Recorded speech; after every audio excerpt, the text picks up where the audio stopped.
ఎవరు? నా మొగుడమ్మా డబ్బులు తీసుకోవడానికి వచ్చాడు.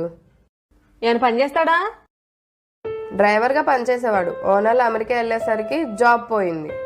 వేరే పని చూసుకుంటున్నాడమ్మా. ఇంకా ఏం దొరకలేదు. కానీ ఖాళీగా లేకుండా స్కూల్ పిల్లలకి క్యారేజ్లు ఇస్తున్నాడు. కానీ పెద్దగా డబ్బులేం రావు. ఇప్పుడు అంతా ఇంట్లో నేనే చూసుకుంటున్నా. నా జీతంతోనే ఇల్లు గడుస్తుంది. ఓ అవునా, అయితే ఇంటికి రాని నువ్వేనన్నమాట. ఒకటి చెప్తా, గుర్తుంచుకో. నువ్వు నెత్తి మీద వేసుకున్నావు అనుకో, ఇంకా జీవితాంతం నువ్వే పోషించాల్సి వస్తుంది. జాగ్రత్త.